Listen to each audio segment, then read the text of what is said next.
What's up, family? What's up? What's up? What's up? What's up? What's up? What's going on? How you been? How you doing? Yo, I want to talk tonight. This is a podcast, so we're gonna call it a podcast. Um, I want to talk tonight to you. Yeah, that's what I normally do anyway.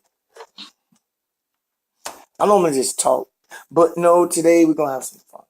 We're gonna get solutions, right? We're gonna get to the bottom of some. We're gonna get to the bottom of some solutions. Correct? Correct? Correct the mundo? Alright.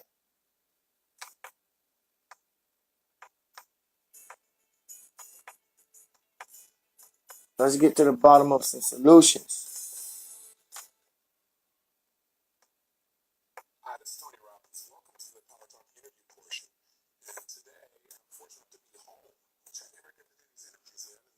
Yeah.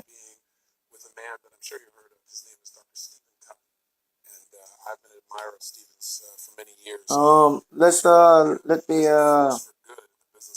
let's give it a minute real quick before I get on.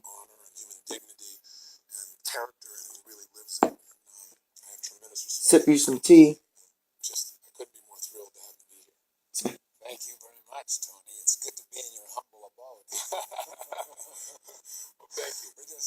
So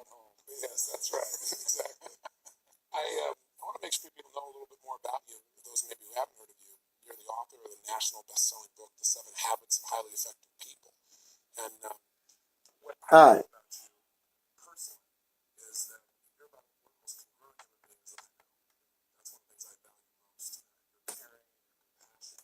So I just wanted to let that kind of run while I get some jot down some things I was jotting down.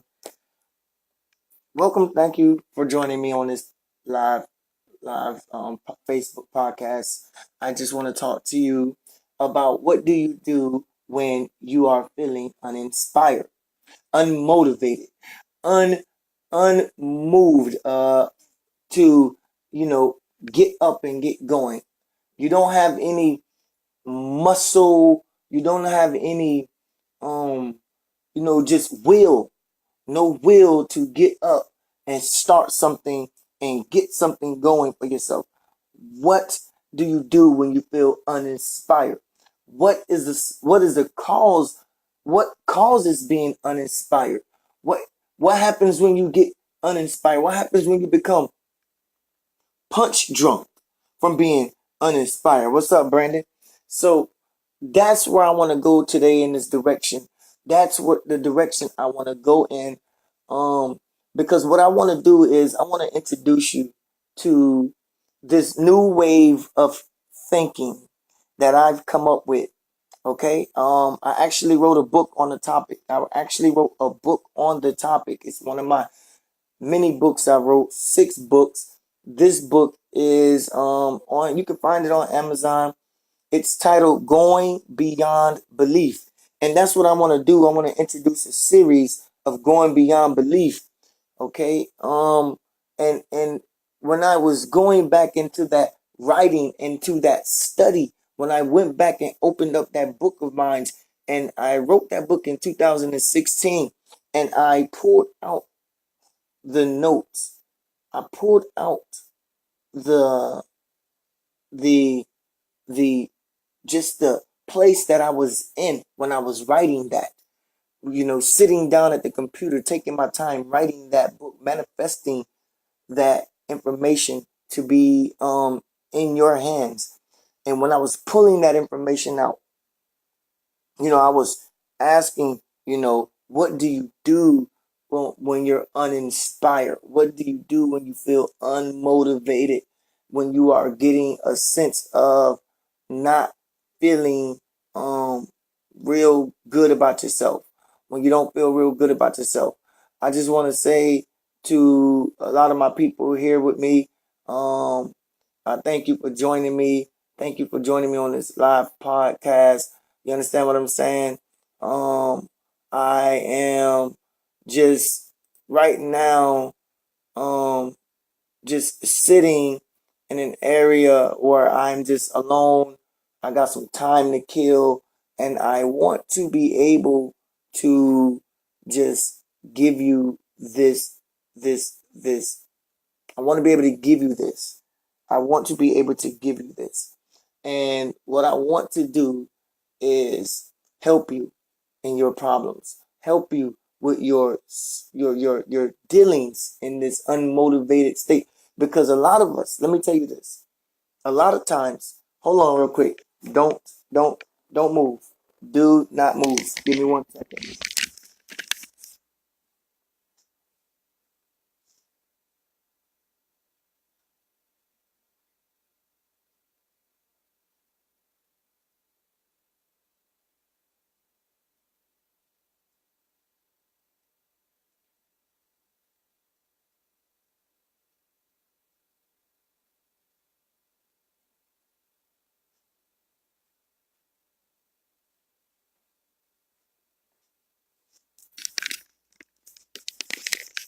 All right, I'm back. Just had to go check on something. Had to check something. Don't like missing out. Okay,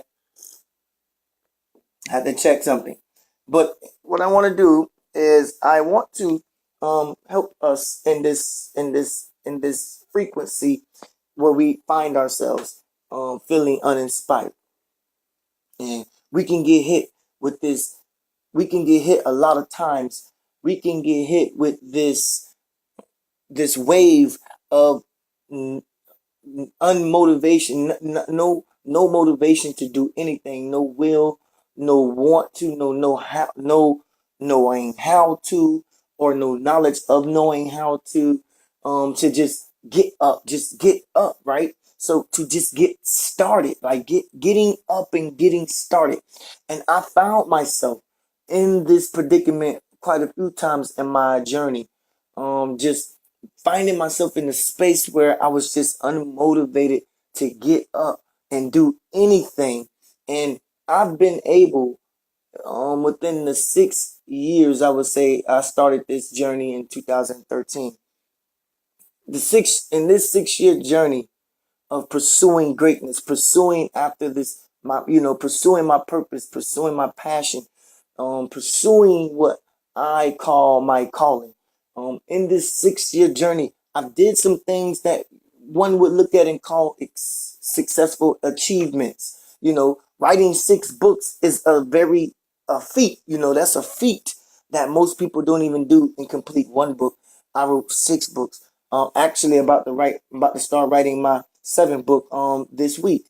About to begin writing my seventh book, starting that process this week. I set a goal in my life. I wanted to write 8 books, but I have found myself, it's only been 2 years, maybe a year and a half since I wrote my last book. Um, but I set a goal to write 8 books. I'm about to start my seventh book, but it's looking like I'm going to exceed 8. I'm probably going to be capping it off at about 10, because right now I've already got 3 books inside me. That one book is already written. My seventh book really is already written. It's just not typed. It's handwritten, but not typed. That's going to be starting this week. My eighth book and my ninth book, the paper, the manuscripts to those are already put together. They're just not sorted out, kind of deal, right? And so this is how the process goes when you're a writer. I'm just giving you that little rundown real quick. You write journals, and you write. Memories of things. Memos wherever you go and traveling. You write. Presentations and stuff like that, speeches and stuff, and you just collect all of that work, and eventually you got a story. You understand? And so that's what happened with me over the last year and a half. I just got the writing, and then I had no motivation, no inspiration to actually pump these books out when I could have been pumping book after book after book after book after book, year after year after year after year. I could have pumped out 1 book a year. You understand what I'm saying? But when you're an author, you really kind of want to let the books marinate amongst the people. You don't want to push books back to back to back to back. You want to let books marinate, right? I'm not writing books so I can become a New York Times bestseller. No, I write books because the inspiration to say something or feel like something is being said, the inspiration to feel like something important is being said to one reader or two readers or three readers who may read.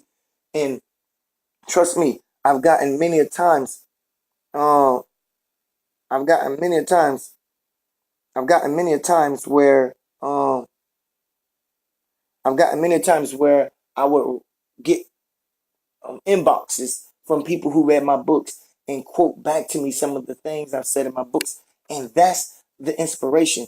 That's the feeling that I love getting, whether one person or two people or three people or 10 people send me an inbox message telling me something out of the book that hit them, that hit home, that resonated with them. And so we have this power to be able we have this power to be able to, you know, get up and do some things, but then you get hit by the uninspired move, the uninspired wave. You get hit by this not feeling inspired by life. And I found myself in that situation on occasions where I would, you can, let me tell you something. I'll tell you exactly when these moments happen. These uninspirational moments happen. There's a saying, I forget how the saying goes. Don't quote me. I forget how the saying goes, but I'll repeat the saying as best as I can. There's a saying that goes, I'm not going to get it right, so I'm just going to paraphrase. Like, when you achieve a goal, what happens after you achieve that goal is you become like sad all over again. I forget how that whole saying goes. But it's like once you achieve, like you got this inspiration to write a book. But once you write the book, you're like, now where do you go? It's like, it's like people who reach retirement. People who reach retirement. I think the saying is coming back to me. Yeah, here it is. The saying goes like this. The saying goes, we don't get old because we stop working.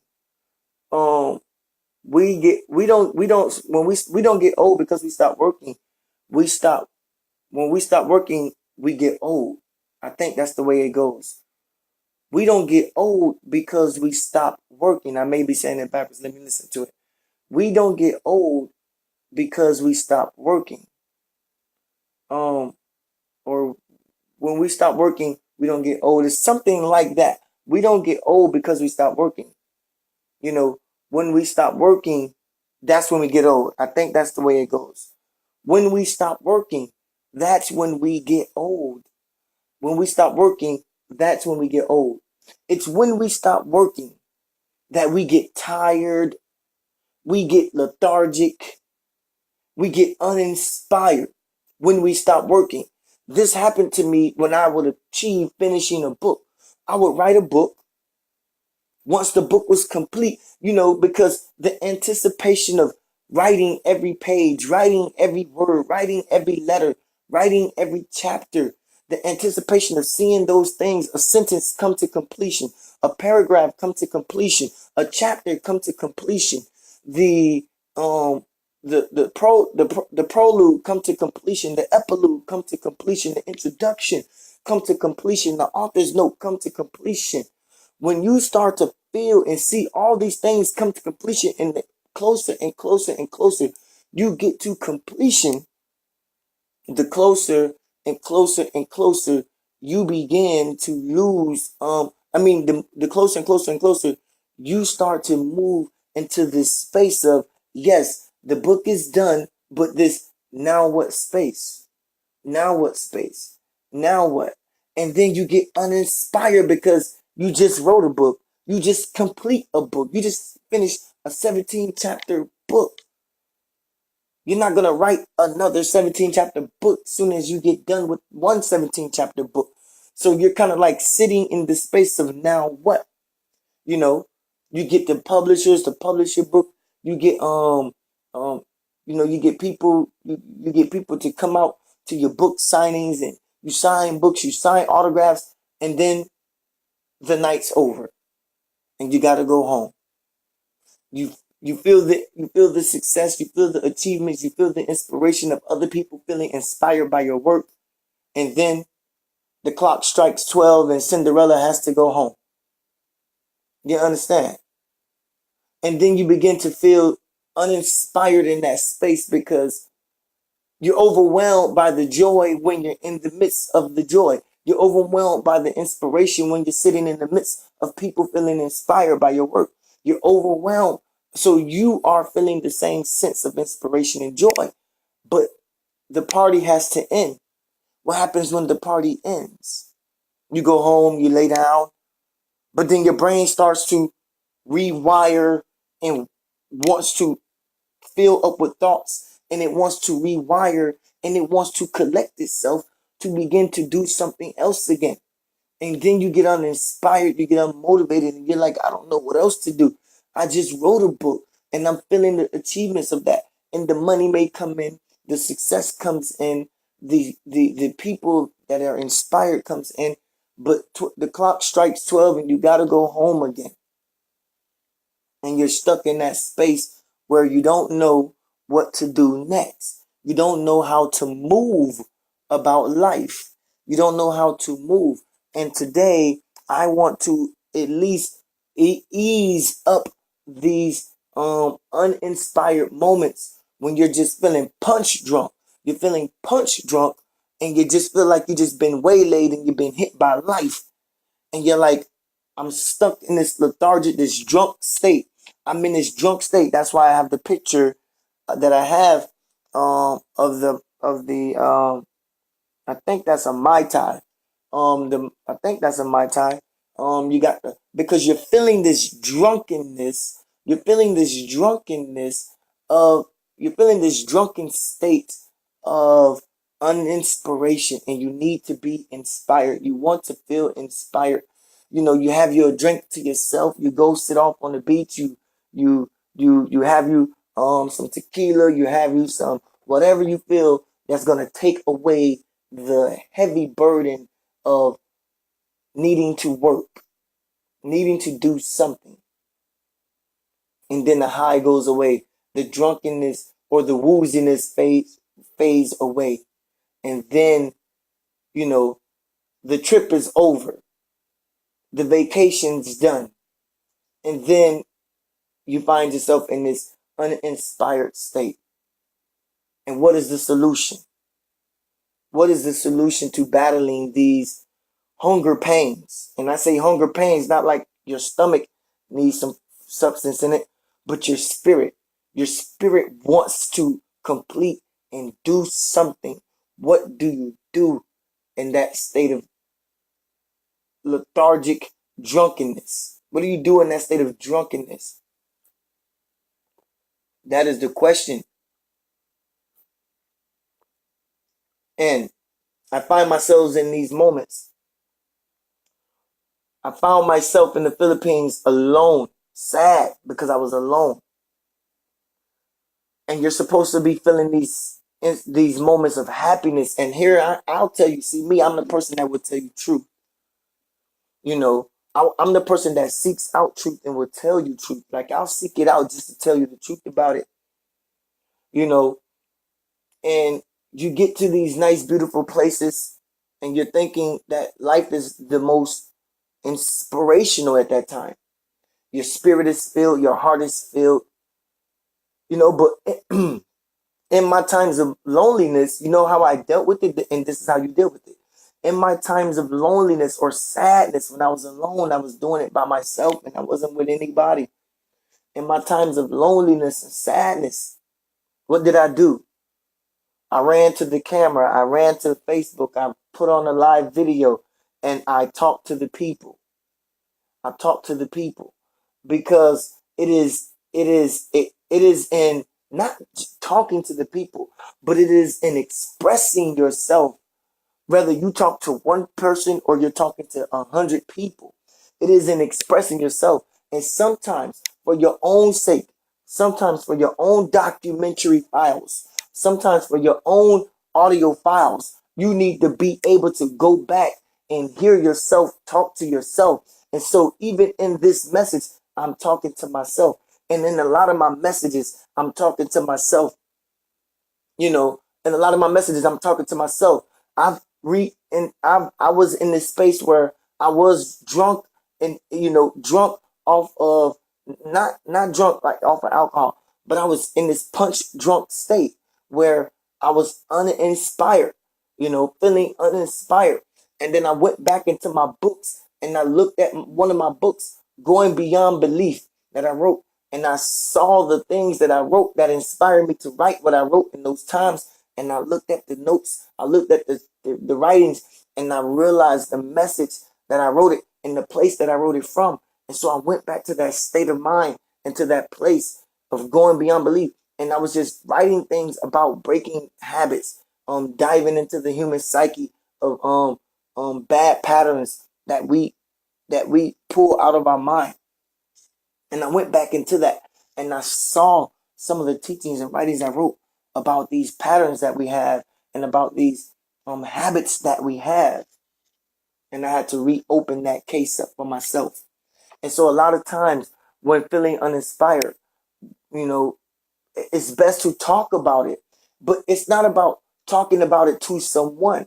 You can go live and talk about it. You can go live and talk about it. You can do just a video recording talking about it. But the best way to deal with this uninspiration, these uninspired emotions and feelings is to talk about it. Now you're doing this. You can do it live or you can do it on a recording, but you're doing it, and the purpose of why you're doing it, it's for your own audio sake, your own sake. You're doing it for your own sake, for your own audio files, for your own video files, so that you can go back and re-listen to yourself, talk to yourself, and hear the inspiration. Because even in this place of me speak from where I'm speaking to you, even in this place where I am at now, emotionally, where I'm speaking to you from emotionally, I'm speaking to you genuinely, 100%, full, open heart. So I'm giving you my all. And so when I go back and listen to this, I'm going to listen to a guy who's pouring out his heart, who's pouring out his soul, who's pouring out his spirit, 100% open and honest. And I'm going to go listen to a guy. When I listen back to this, I'm going to listen to a story or a message or a video about this guy who's just being open, straight from the heart.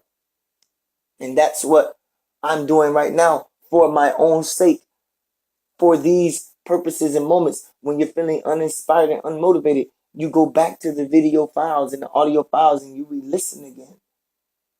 And you open up those files, you re-listen again. You re-listen again. And by re-listening, you remember the space in which you came from. So when I opened up my book again, I remember the space in which I was coming from when I wrote that book, and the inspiration then is relived. The inspiration is relived. You relive the inspiration, right?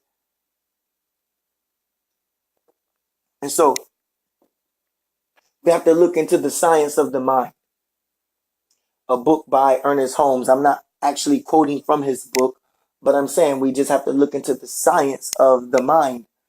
But that is the title of a book by Ernest Holmes. I'm just saying. But the science of the mind. And so we got to go beyond belief.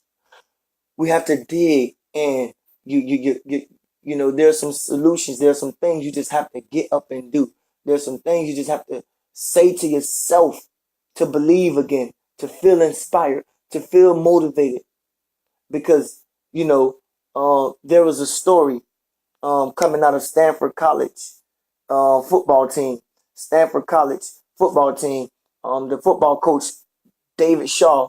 David Shaw, the football coach, was asked the question, how do you inspire your guys, to go out there in the field and play their hardest every day, every week? How do you inspire your guys? David Shaw is the football coach for Stanford University football team. And there was this reporter that asked him, you know, how does he motivate his guys to go out there and play every week on the field for him and play their hearts out? How did he do that? And I'll always remember when I was listening to that podcast, he said something that really just struck a chord with me. He said, he said, he said that I'm not a motivational teacher. I'm not a motivational coach. I'm not a motivational teacher, you know. And that really hit me when he said that, because what he was saying was, I don't motivate them, they motivate themselves. You understand? I don't motivate them, they motivate themselves. He said, I don't want nobody on my team. I don't want somebody on my team that I have to motivate to play this game. I want them to play this game for themselves. I want them to play this game for their own reason. I want them to have a reason, and I want them to be motivated and inspired by a reason of their own to go out there and play the game that they say they love. It has nothing to do with me. So he said to the reporter, I'm not a motivational coach. That's not what I do. I coach these boys. I'm not a motivational teacher. So my job is not to motivate them. I want people who are self-motivated. And so when I heard that, I was reminded that, you know, what do you do when you are uninspired and unmotivated? And this is why I was saying, sometimes you have to make these recordings. Sometimes you have to make these audio files for yourself so you can motivate yourself, so you can remember in this emotional space in which you come from.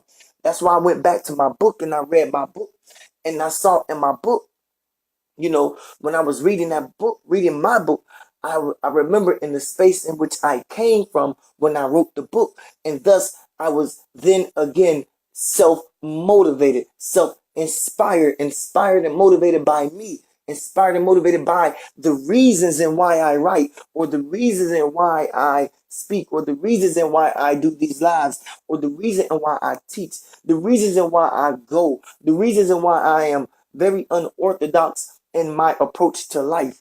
My approach to life is not the same way that you may approach life. My approach to life is not by way of getting a job and saving up money and and getting a home and buying a home and building a family and and and living out the rest of my best days that I got, my golden years, living out my golden years, you know, into the sunset. I am very unorthodox in my approach. I am not a conformist. I don't conform to society's ideals of how you're supposed to approach life. Why? Because there is no manuscript to this. There is no book on this. There is no playbook on this. That's why I had to go back to my book and not, because I read in my time in the Philippines, and before I left to the Philippines, I didn't set this goal, but I must have read about 6 books, maybe more, maybe about 7 or 8 books. I must have read about 7. I was just running through books, running through, just trying to inspire myself for the purpose and why I was going, and inspire myself while I was there. You understand what I'm saying? But yet I still found myself sad. Yet I still found myself alone. Yet even coming back, I still found myself uninspired. And then what? When the clock strikes 12 and Cinderella has to go home, the party is over. Now what? What do you do? How do you move? How do you get inspired? How do you motivate? And that's why I said, you know, you have to do these kinds of things. You have to go and you have to make these video files. You have to make these audio files, not so that you can see the listenership go up in the lives. No, but because you can go back to these messages and remember in the emotional space in which you came from when you were speaking. So, 6 months, a year down the road, I may find myself in this uninspired emotional imbalance right now. I may find myself uninspired, right? Let's say a year from now. And I just go back and just look over my pages and see some of the files that I put out there, video, audio files, and I just re listen. by re-listening to those files, speaking in the now moment, speaking in the right now moment. I'm coming to you from my heart. So a year from now, when I come back to this very message, I know that the space that I was coming from, a year from now, I'm going to listen to this, and I'm going to know that the space that I was coming from was a really genuine, heartfelt, feel good space, an inspired space, and I'm going to relift myself up again. So having read 6 or 7 books didn't do it for me. It was when I went back and read one of my 6 books that I wrote. It was when I went back and read one of my own books. And when I read one of my own books, I was reminded and remember why I even do what I do. I was re-inspired and re-fired and re-motivated because it comes from, like Coach David Shaw said, it's self-motivation. It came from a self-motivational place. And lots of times, the answers to our uninspired moments, when we try to come up with all these ideas to achieve success and achieve momentum and achieve some type of, and generate some type of financial revenue for ourselves, when we get um be when we become when we get mollywopped by life, and we get uninspired, and we get hit, and we become punch drunk by life. You understand? Because we've done exhausted our ideas. We've exhausted our ideas. And trust me, I've exhausted many ideas that I've tried and pondered and thought these ideas would work. And the simple fact of the matter is, I had to accept that me, myself, am a very unorthodox person in the way that I approach life. So when I come up with ideas myself, when I come up with ideas, me, when I come up with ideas, it isn't in my best interest. And I'm talking about me, not you. It isn't in my best interest to wait it out. I'm the type of person that will come up with an idea, formulate that idea, manifest that idea, and once that idea is complete, I'm moving on to the next. And so therefore I generate no momentum. I generate no legs. I create no legs. I create no support under the idea that I just got finished completing, because I'm unorthodox. I move on to the next. Once one ideal is complete, I move on to the next idea, and I start to formulate that. Well, why is that? Why don't I stay sitting on this one idea until it grows legs and creates a form of momentum for itself to where it can run itself? Why don't I sit on that one? Well, that's because I am who I am, and I am very unorthodox in my approach to life. I'm not the one who can sit and wait under an idea. Because why? Because my brain is wired to keep working. The quote goes like this: we don't get old because we stop working. When we stop working, that's when we get old. And I'm the type of person that is young. I'm enthusiastic about life. I'm very rambunctious. I'm very flamboyant with life. And what I mean by flamboyant is, it just means that I'm very out there. Flamboyant, it just means that you're out there. I'm very out there, with my ideas. I'm very out there with myself. I'm very out there. Like I go to the extreme max with myself. Like I'll see how long I can endure some things. I'll see how long I can endure. The longer I can endure something, the better it'll be. The only thing for me, myself personally, that I can endure for a length of time is writing books, typing books. That's about the only thing I can endure for a very long time. You understand? When it comes to relationships, that's different. We're talking about people. We're not talking about ideals. We're not, when it comes to relationships, I can endure relationships. I can have long lasting relationships. I got a lot of long lasting relationships. Why? Because I'm inspired by people. I love people. You understand? And so it's easy for me to engage with people and have a long lasting relationship with people, because in the end, what I do for people, not for myself. You understand? I do for people and not for myself. And so I get up, you know, And I approach life a lot different than most people approach life. A lot of people will approach life with this got to do it this way mentality, the way society paints a picture, and you do it that way. And that formula makes a lot of people successful. That formula makes a lot of people successful. It's actually a very good formula to follow if you're going to do it that way. Everybody knows you go to school, you get your education, you can get you a nice a paying job, and sooner or later, 10 years, 15 years down the road, you can buy you a nice home. You can start your nice family, and eventually you can start your nice business. That's what a lot of people come to this country and do. A lot of young students come to this country, foreign exchange students. A lot of students come to this country and do that. Come to this country, go to school, end up getting a good job, end up meeting a good man or a wife, a woman, end up buying a good home, and end up building a good career for themselves, and end up starting a business, and end up passing that along to their children. That's the formula that this country has set up for people to follow, and you can achieve life that way.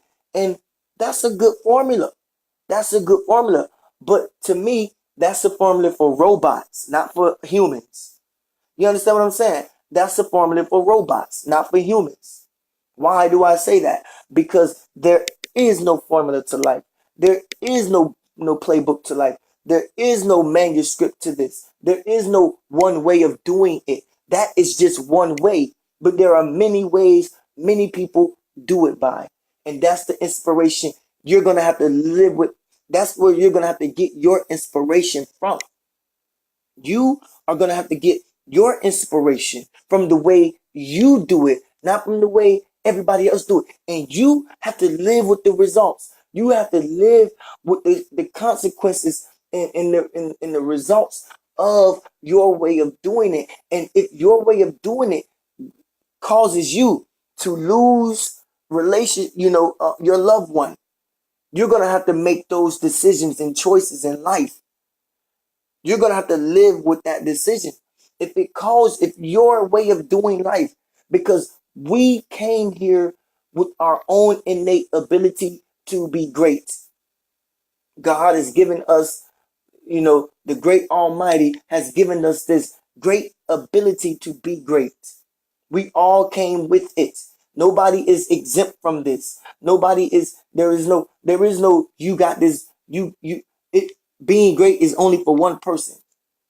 Being great is only for Michael Jordans of the world. No, being great is for everybody that makes it to the NBA. It's all about if they want it.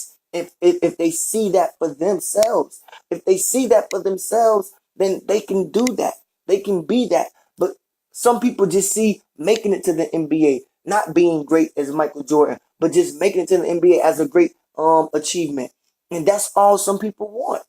Everybody don't want to push themselves to be Michael Jordan. Some people just want to be on the level of a Penny Hardaway or a Charles Barkley, or you understand what I'm saying? A Robert Horry. Some people just want to make it to the levels of a Clyde Drexler. Everybody don't want to be a Michael Jordan. They just want to make it to the NBA. And that alone is their inspiration. Just getting there, making it is the inspiration.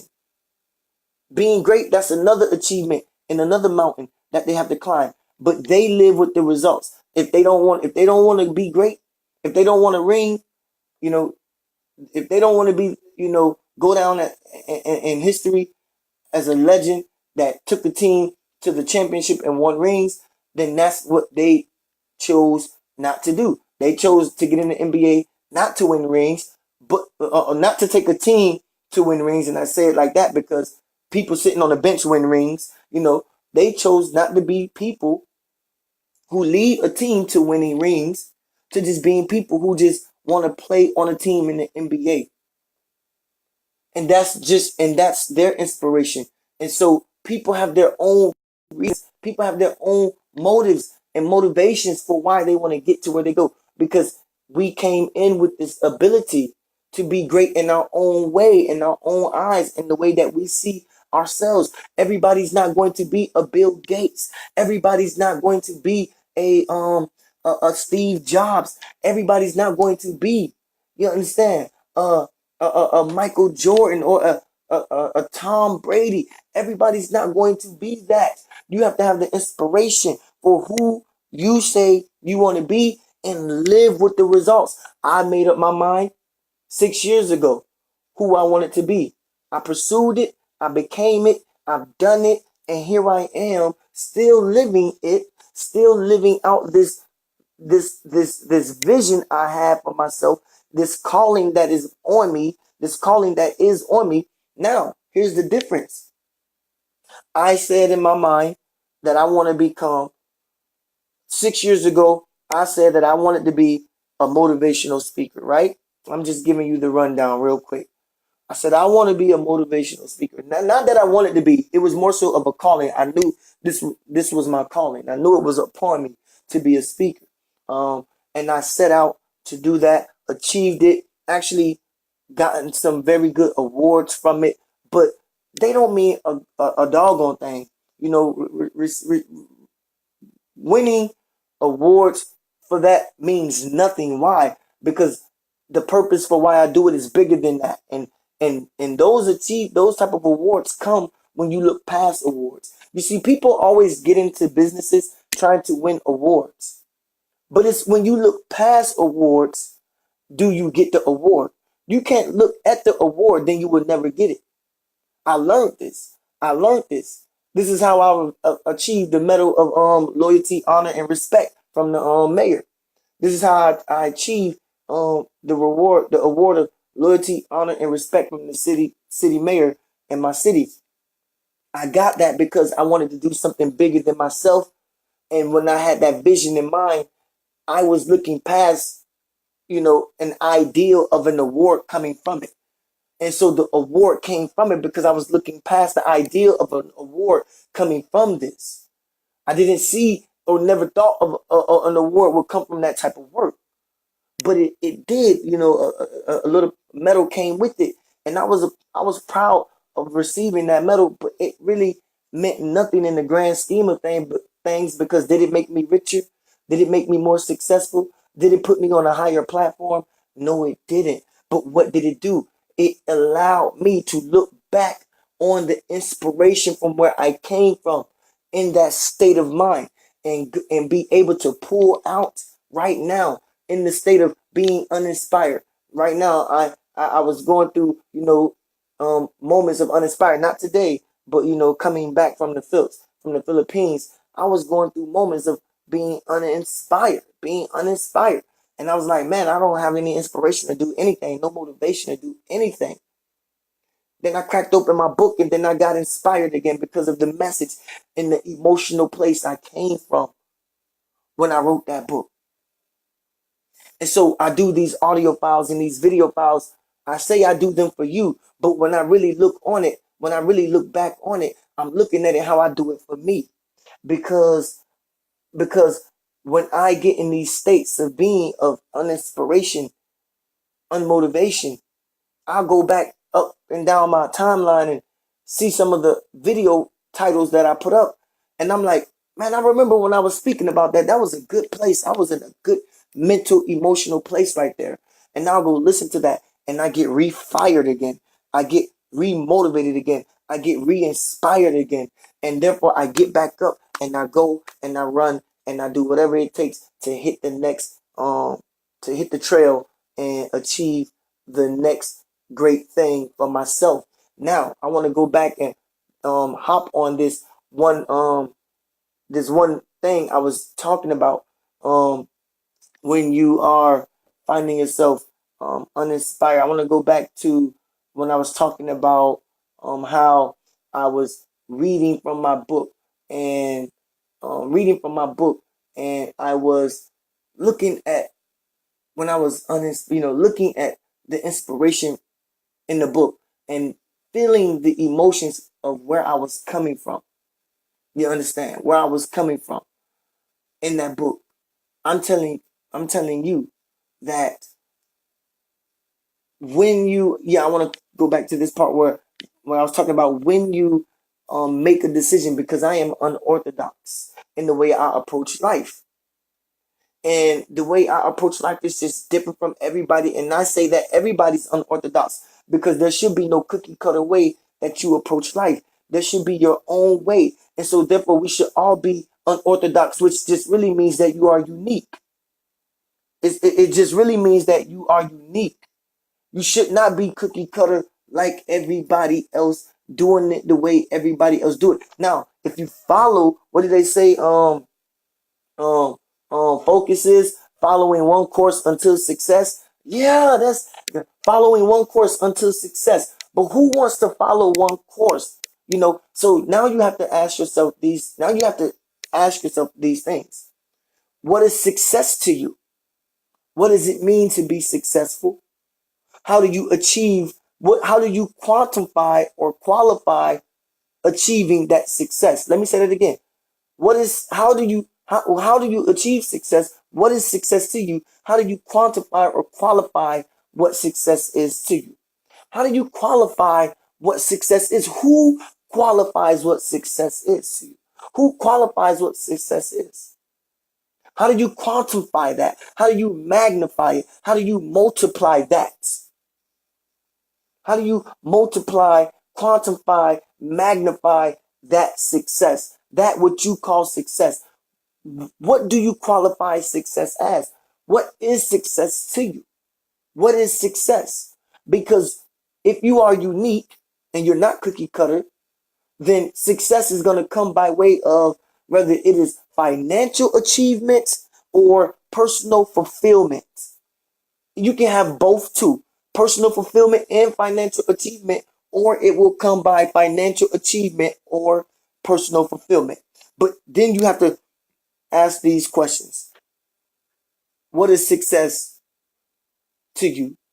How do you qualify success? How do you achieve that success? Now, look at that. What is success to you? Now, here's what I want you to look at. Ask yourself the question first. What is success to you? Getting to the solutions. Okay? This is where you might want to write down, because I teach this, really, I do. I teach this kind of method. I teach these methods. Is success to you the acronym focus, following one course until success? No, it should not be. Yeah, actually, it should be following one course. That one course should be your one course. It should be one course, not the one course that everybody follows, but your one course, because you are unique, you are you, and your course is your course. So in essence, it truly is following one course until success. What one course though? Is it the course that everybody was following? The one course everybody's following? No, it's the one course that is you. You are you. You are unique. You are the only one made like you. You are your unique self. And so your course is one course. There's 7 billion courses in this world, because there's 7 billion people in this world. And 7 billion people have their own one course, but not everybody is following their own one course, following their own unique pattern, following their own unique trait. So now the question is, what is success to you? Define that. What is success to you? What does it look like? You're going to have to answer this, because then when you answer this, then you're going to know what your results look like. You're going to have a vision of what your results look like. What is success to you? Now, once you define what success is, you have a vision of what your results is going to look like. You have a vision of what your results is going to look like once you define what success is. Now that you have the vision, of what success look like, now that you have the vision of what it looks like, are you satisfied with the results? Are you happy with the outcome? Are you happy with the achievement of what those results are going to bring about? Can you see yourself happy and fulfilled right there in that space? This is where your premonition skills have to come in at. And you have to have the foresight to see things before they happen. That's called premonition. You have to have the foresight to see things happen before they actually happen. That's called premonition. So now you have to see the results, feel the feeling, and accept those feelings, accept those results for the for the way you define what success is. And me, because I am not approaching life the way everybody else approach life, this one course, I've approached life with my one course. That's how I approach life, following my one course until success. Now I must define what is success to me. What's success to you? What is success to me? I'll give you an example what success is to me, maybe to help clarify clarify your ideologies of what success should look like. Success looks like to me. This is what success looks like to me. Okay? Meeting and greeting a bunch of people, meeting and greeting a bunch of people, hugging and shaking hands of a bunch of people. I like to say more so hugging. Hugging, meeting and greeting, hugging a bunch of people, and seeing a bunch of smiles on people's faces because of some words that I've shared with them, whether it be one on one or it be in the crowd. It doesn't matter. Meeting and greeting a bunch of people and hugging these people and listening to them share with me some words that I may have shared, whether I spoke it or whether I wrote it. Listen to them say that my words that I've shared, whether spoken it or written word, how it helps them alleviate pain, or it helps them alleviate their distraughtness, helps them alleviate their depression or their anxiety, their worry, their doubt, their fear, their guilt. It helps to alleviate that doubt. It helps to alleviate some form of emotional turmoil that they pit, not put, P-O-P-U-T, but pit, P-I-T, that they pit themselves into a corner to. You understand? Because a lot of you pit yourselves into a corner to your emotional woes, your emotional stresses, and your distraughtness, and your fears, and your doubts, and your worries, and your cares, and your anxieties, and your whatever. A lot of you pit yourselves into this space, right? And so, what success looks like to me, to define what success looks like to me, is me seeing the vision of me meeting and greeting and hugging a bunch of people, hearing them say back to me some words that I've spoken or I've written that alleviates the stress in their life. And and once I hear those words, once I hear those words, then can I once I hear those words, then am I feeling a modicum, a modicum of achievement. I feel a modicum of achievement because I know that real success to me, in my definition, I know that real success comes by way of touching someone's life. You understand? Touching somebody's life. That to me is success. Touching somebody's life. That to me is success. And that's how I define success for me. That's my vision of it. My vision of it is meeting and greeting, hugging a bunch of people, and hearing them share those words with me. And then I know that I've touched their lives. And guess what? Money may not come from that. And that's what I say. What is success to you? How do you qualify and quantify that success? How do you achieve that success? What success is to me is exactly what I just explained. Meeting and greeting a bunch of people and seeing them repeat those words, hearing them repeat those words, or say back to me my words changed or said something to them and affected them. And and feeling that heart to heart connection impacts me. That's why I love what I do. And I know, and I've made the decision because I see the results. The results is this: in that field, in that study, in that room, in that space, financial financial security is not going to come from that. And I've made that decision. That's just the decision I made. Financial security is not going to come with that. Hell, I may even struggle sometimes, which I'm not going to sit here and put on the front. There's times where I do struggle, but I don't put on the front to it. I don't get on social media and say, "Hey y'all, I'm struggling." I just know how to get through it. because I understand that. I look back at history, and I just go back and I just look at history, and I say, what did people do before there was this sense of security, needing money? What did people do? People use nature. That's why I go back to the natural resource. That's why I go back to nature. I go back to the natural resource. And some of you may say, but nature ain't gonna put a roof over your head. Actually, it will. Actually, nature will put a roof over your head. You don't know? Go to the Philippines. You don't know? Go to the Philippines. You'll see. Mhm. I'm not saying that everybody is going to decide to live like that, but I'm saying that if it's about having shelter over your head, I can easily make that happen.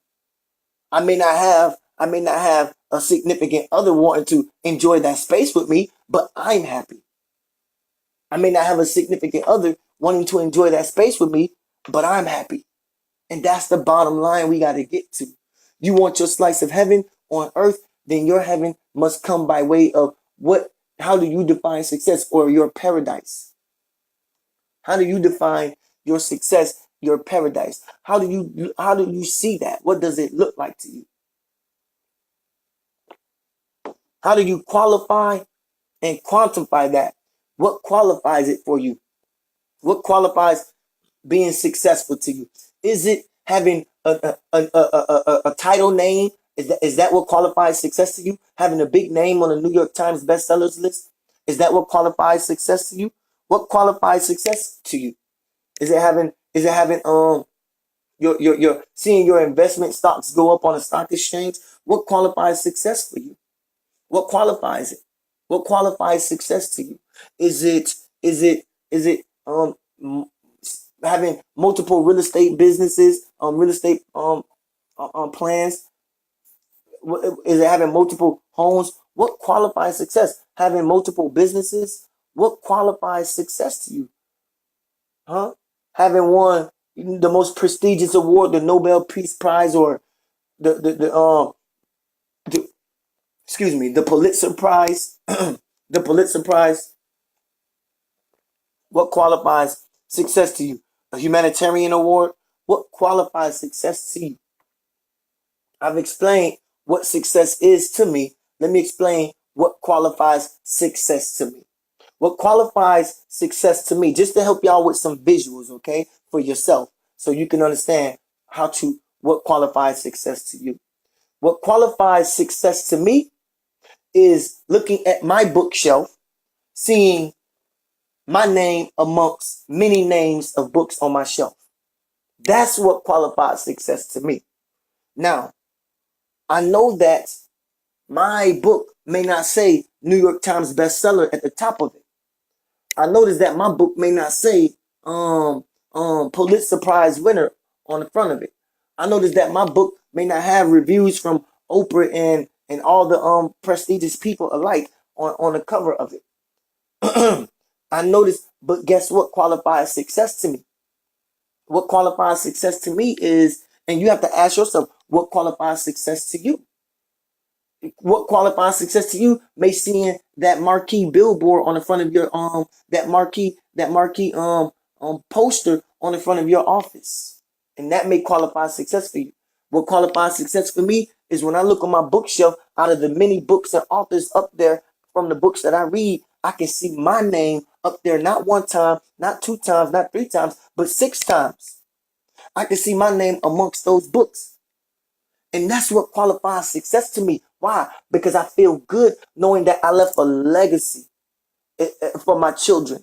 I left a legacy that my children can pick up and read and understand the mind of their dad and say, my dad left something here for me. My dad left something here for us. What did he leave for us? He left us a way. He left us a knowledge. He left us a theory. He left us a know-how. He left us a school of thought. My dad left us a school of thought, and that makes me a legend in my own eyes, in my children's eyes, and in the eyes of some other people, because a lot of people want to achieve writing a book but can't see themselves doing it. And they look at people who can achieve such great things, which is really not hard to do. They look at people who achieve such great things as great people. Now, I'm not saying I'm the greatest man, or I'm, writing a book makes you a great person. All I'm saying is that I can put myself under the category of being a legend. a legend in my own eyes and a legend in the eyes of my children because I left them a school of thought. So I left my children a legacy. You understand? And I'm not and I didn't leave a legacy just for my children because hundreds of people bought my books. You understand what I'm saying? I get inbox every day from somebody telling me they just ordered my book. So it's nothing, you know, hundreds of people bought my books. Hundreds. You understand what I'm saying? And so I can say that I left a legacy, and that's what qualifies success for me. Leaving my mark here, leaving my mark here on this planet, leaving my mark here on this earth. I've achieved and qualified success. How do I quantify that?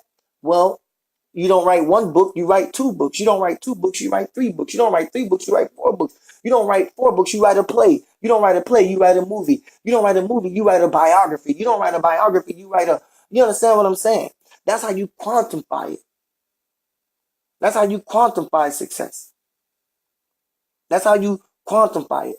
So you don't just write books, write a play. From a play, put your message in acting form. Let people see it. You put it on a big screen, a silver screen, and let people watch it.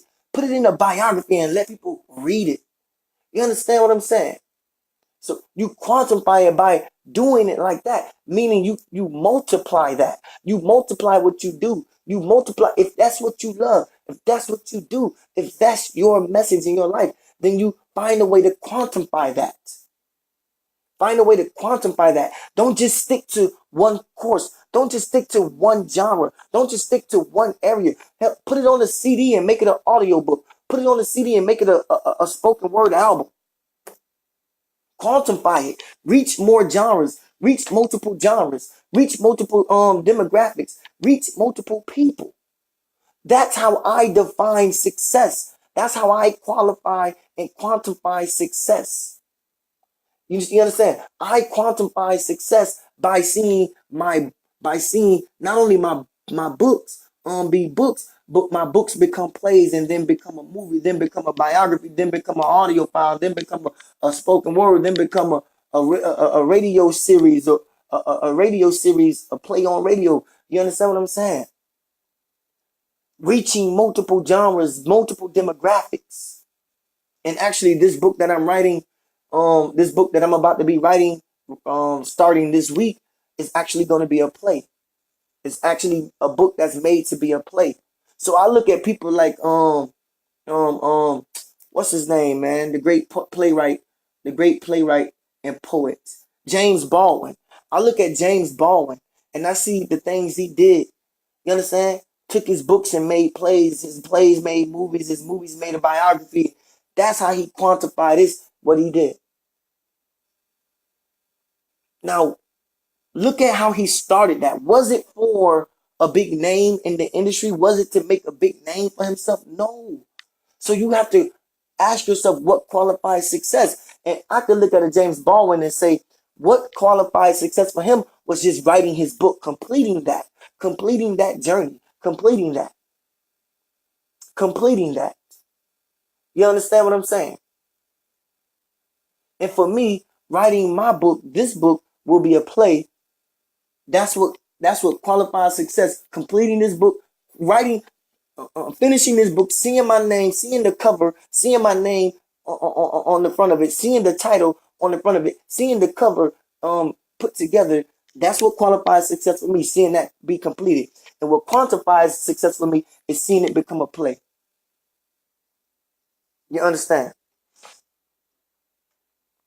Now, now, qualify, once you um once you qualify what success is, quantify what success is, and you ask yourself what is success to you, and you look at that vision. You first gotta ask yourself, what is success to you? And see that visual, make that a premonition where you can have the foresight to see what that looked like. And then you will know the results of that. Is the results of you achieving that success? Is it financial freedom? Because if it's not, then you must.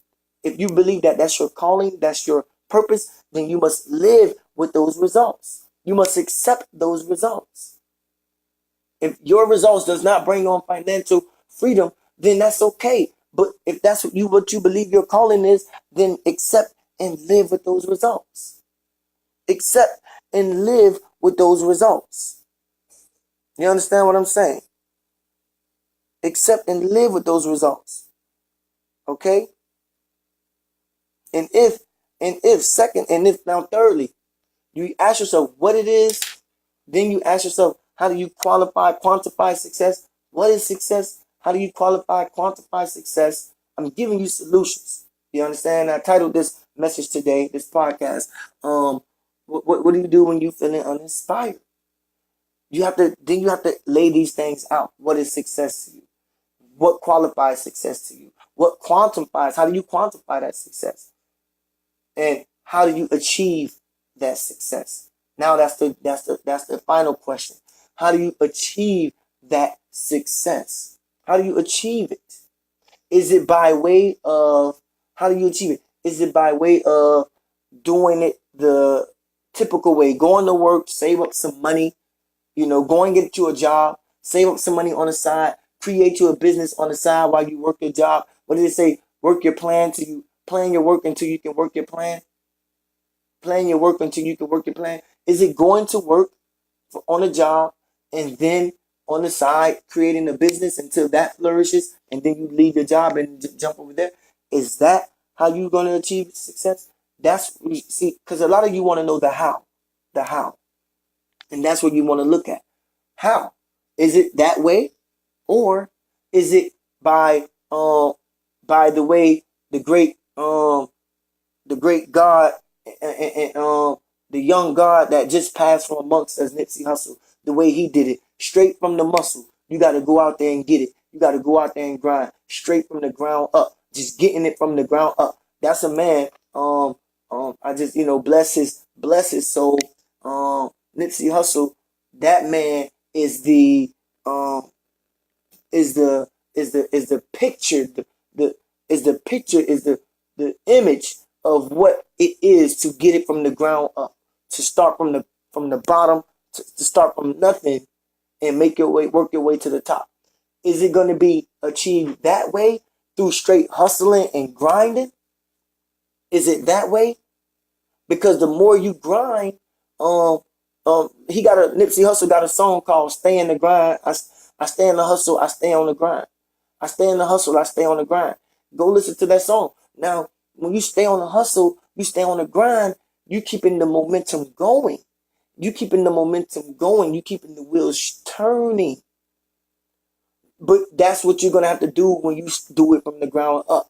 We're believing in nobody but yourself. So what does that look like? How do you achieve that? Say you are an artist, a painter, or say you are a musician, a jazz musician, a sax musician, a pianist, or say you are a rapper. Well, how do you do that? How do you achieve success in that area? Well, look at the great Nipsey Hussle, the young God that passed amongst us, and you just create your CD, master your CD, master your CD, and get out there and put it in front of people's faces. That's how you do it. Get out there on your grind and put that CD in front of people's faces. Put it in people's hands. If you are a painter, get your painting out there, exposed. Get to the museums. Get to the pop-up shops. Get to the local shops. Get to the events and get your paintings seen. Get your paintings out there. It's gonna take a time. It's gonna take a while. But those who are hungry, there's a saying that goes like this. I think Abraham Lincoln said that. Abraham Lincoln said that. Success only comes to those who wait, or something like that. Success only comes to those who wait. But I remember Les Brown said, no, you change that up. Success only comes to those who hustle. Who hustle.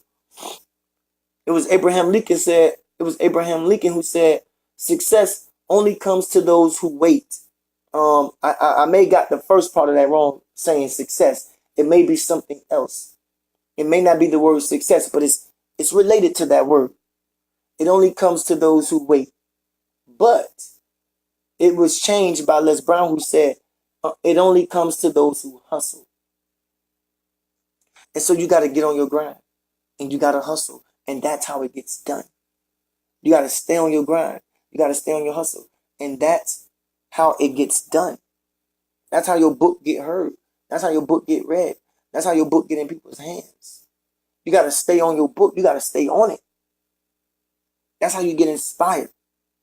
You understand? And then you got to look at, if you are a pianist or a jazz musician, how do you get your CDs out there? Again, like the rap artists, you got to go out there and get it in people's hands, get it in front of people so they can see it. You got to get out there and you got to put it out there in front of people.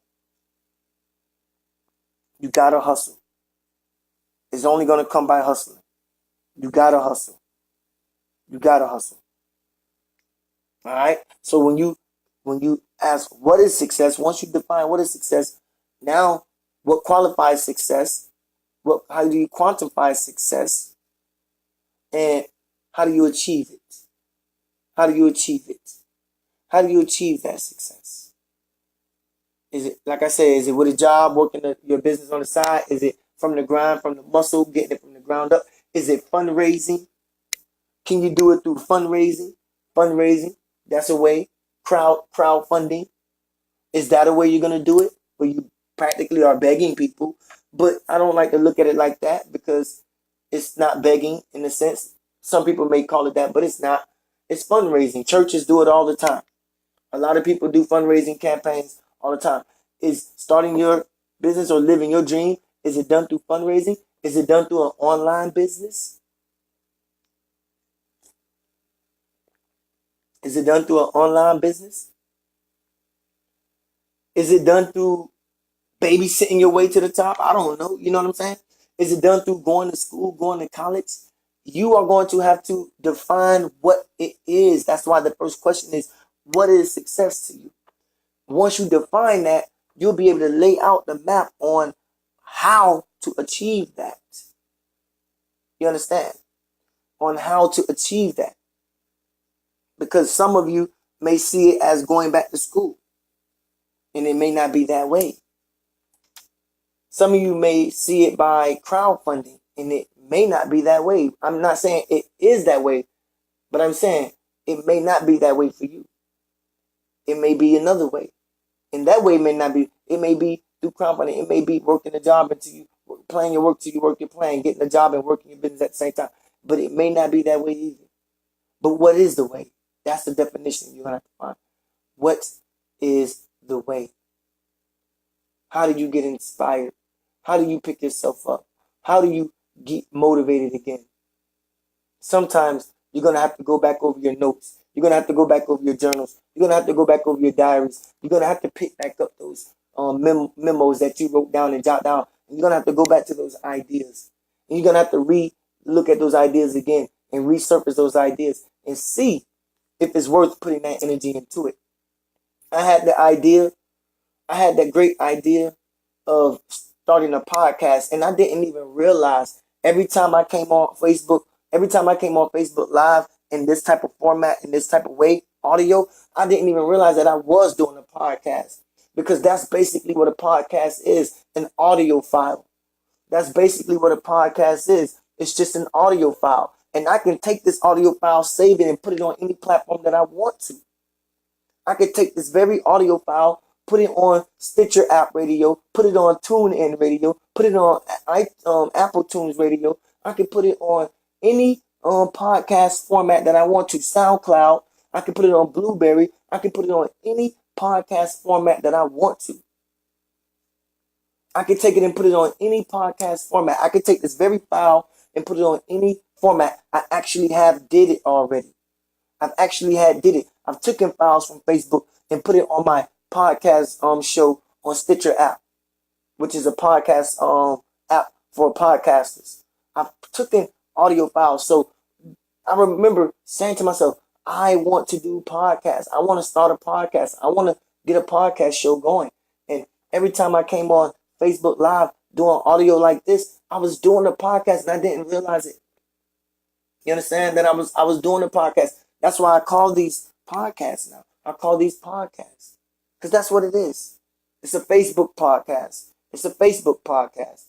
But I can take this file and put it on my platform, on my website, whatever I want to do with it, I can do with it. YouTube, whatever. You understand? So what I'm saying is, sometimes you just have to go back over your notes and your journals and your memos and your ideas and look at the things you wanted to do and re-inspire yourself. And I remember that I remember for the longest time I wanted to do podcasts. And I went back into my notes and I remember and I seen the idea of wanting to do a podcast show. And I seen that idea. And then it hit me. And I suddenly realized I'm already doing podcasts. I'm already doing podcasts. And it re-inspired me. It re-motivated me it re-motivated me. It helped me realize that you already doing a podcast. You already doing podcasts. And I enjoyed the thought of knowing that, I'm already serving the good of doing a podcast. I'm already serving my good of doing a podcast. Am I generating an income from doing this? No, I'm not. Is there formats and platforms where I can put this on that platform and generate an income from doing it? Yes, I can. Yes, I can. Yes, I can. Yes, I can. And so my my income doesn't come by way of my income doesn't come by way of a paycheck from a job. My income doesn't come by way of a paycheck from a job. So in some people's eyes, they can say, "Oh, so you don't have a job," and it's like,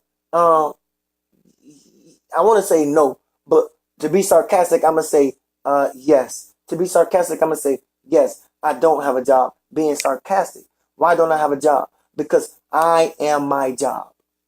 I don't believe in jobs. I believe in work. Let me say that again. I don't believe in jobs. I believe in work.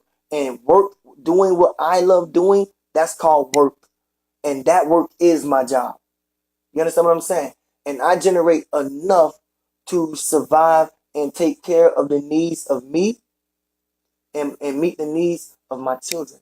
I do enough to survive and enough to take care of the needs of me and take care of the needs of my children. That's what I do. And that's how I qualify success. Am I able to provide for my children? I look at it like this. Do my children starve? No, they don't. Do my children need shoes? Absolutely not. They don't need shoes. Do my children need clothes? No, they don't. Do my children need anything to help them live a comfortable life? I look at their life and I say, no, they don't. My children are doing perfectly okay. And so that justifies me being able to still do what I love doing. Because I look at my children and say, are they okay? Do they have clothes? Do they have shoes? Are they basic needs met? Yes, they are. Well, then I'm doing okay. I may not be the profile of a man for you. I may not fit the profile of a man for you. And that's okay. I'm not here to fit your profile. I'm here to do life my way and meet the needs of my happiness and inspiration, what inspires me, and meet the needs of my children and what keeps them clothed and fed and the roof over their head. Me and their mom, we meet in the middle when it comes to keeping the roof over their head. We meet in the middle of that. But when it comes to clothes and shoes and food for them, they're well taken care of. That's not even to me, I look at my children and say, that's the last thing they need. The last thing they need is food and clothing and shoes.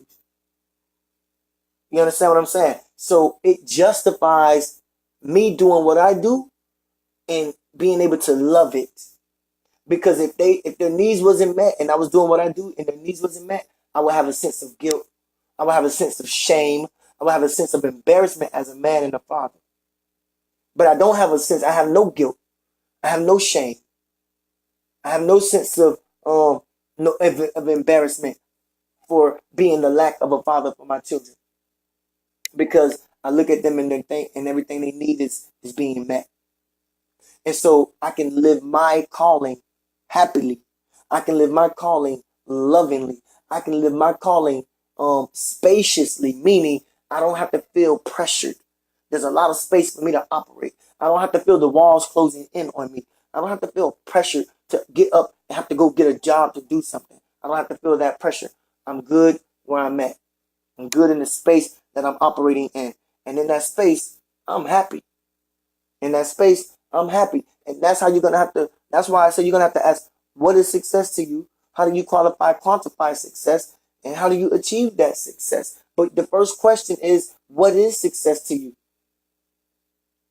I've given you the vision of what it is to me. Plus, I would add, plus my children's needs being met.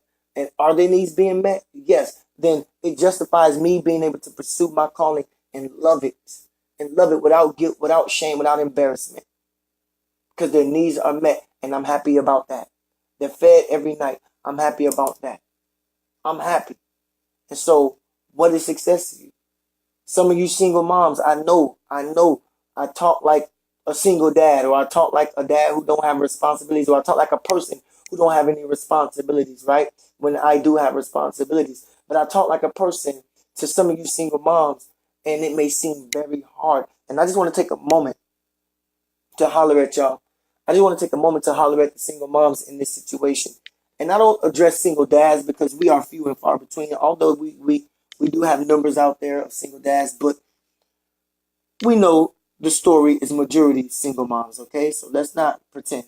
But I want to talk to the single moms who hear what I'm saying, understand what I'm saying, but understand too in themselves that they got to go to work to keep a roof over their head.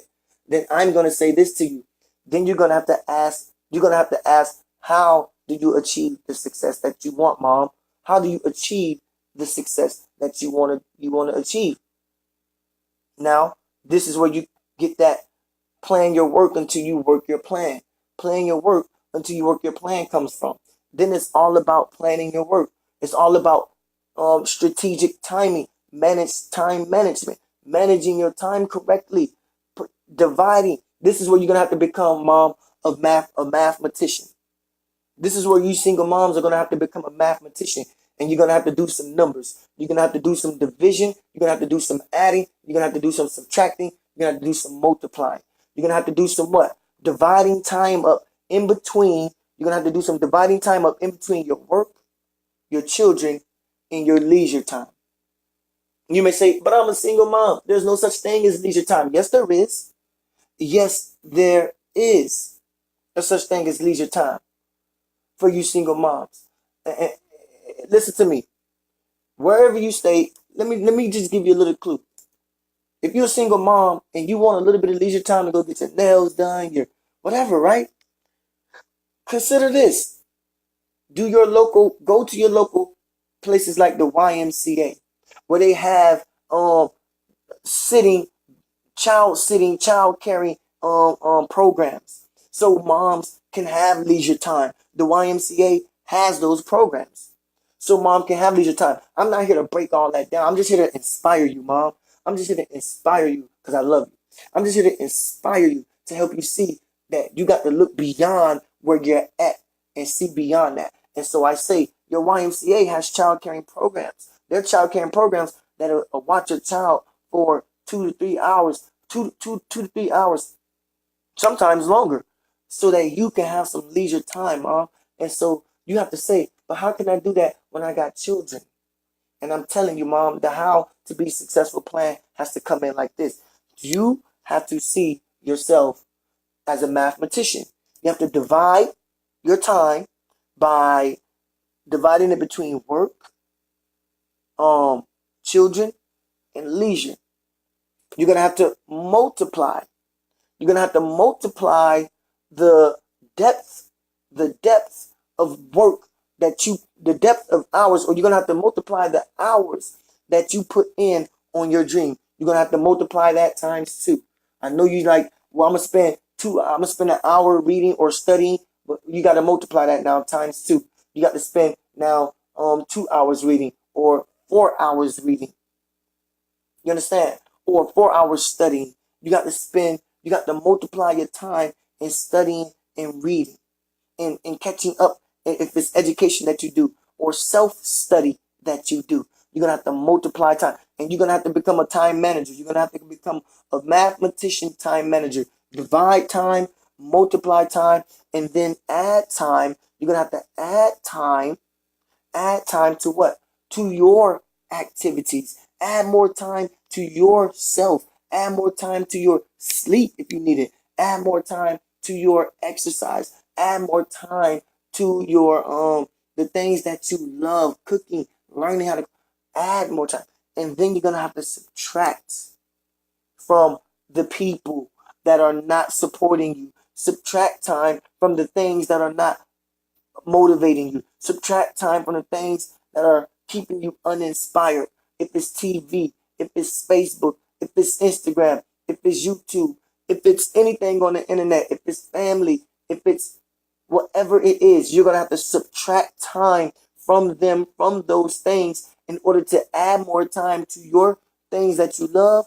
Multiply the times that you study and divide the time up in between the responsibilities. Are you understanding me? Are you getting what I'm trying to drop on? Are you picking up what I'm dropping down? Are you picking up what I'm dropping down? Because that's what this is about in the end game.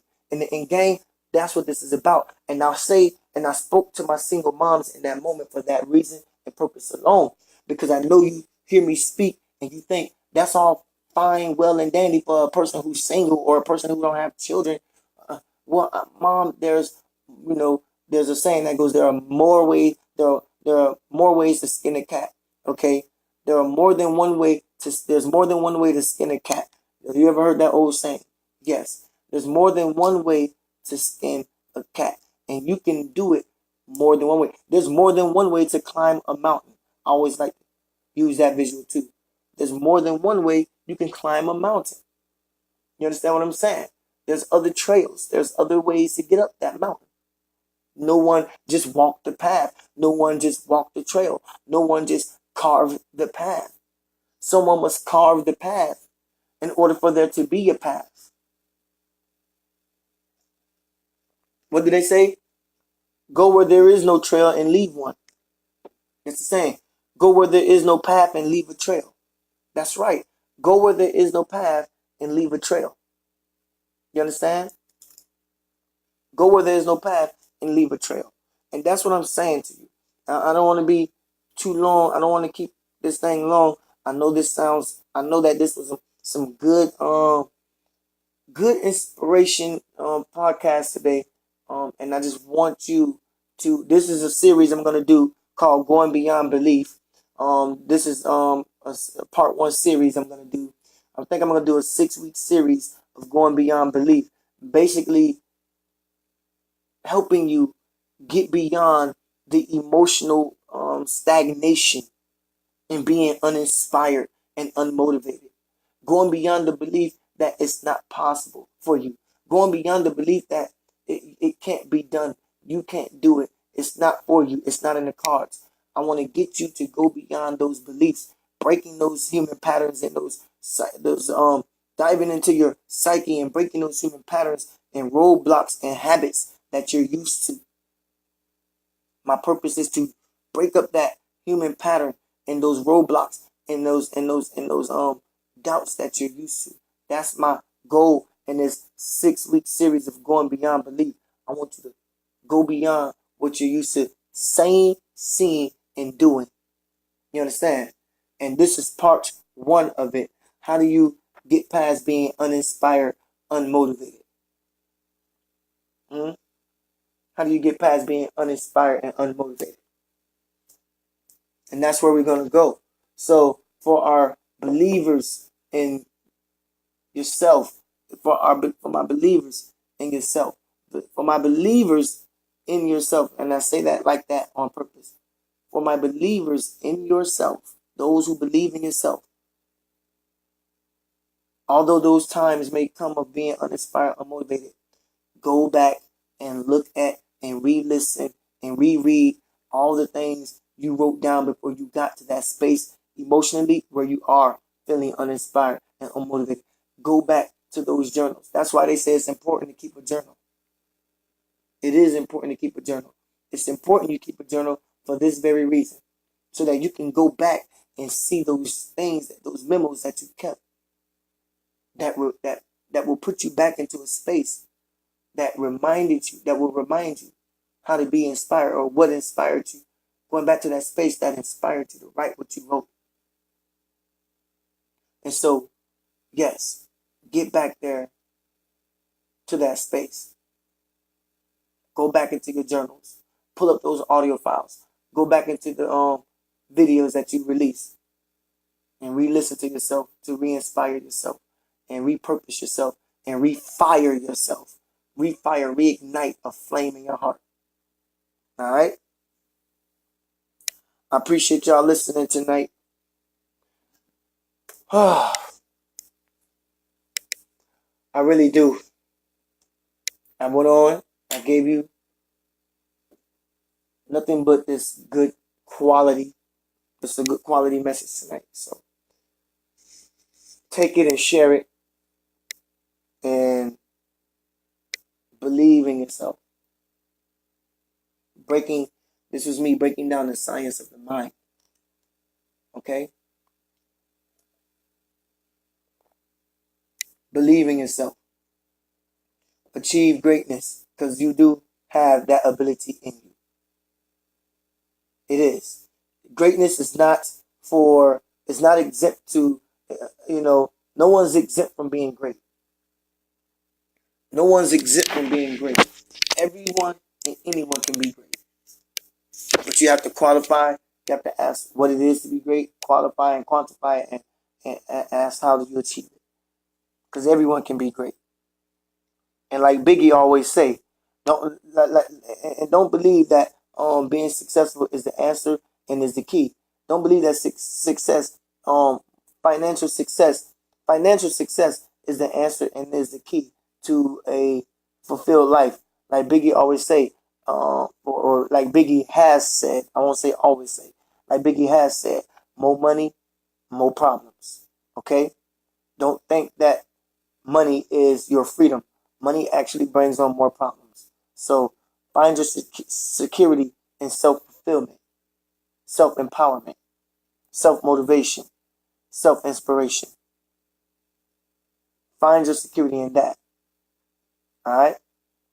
I'm going to get out of here and I'm going to end by, like I always end, and say, I love you, I love me, I love us. This is Obeying, and I'm proud to share this space with you. Come back next time you see me go live again on this podcast because we're going to do a part 2 series of going beyond belief and breaking into the human psyche of mental roadblocks and bad habits and bad patterns so that we can solve our daily issues of being stuck, stagnated, and in place, content and complacent. All right? Peace.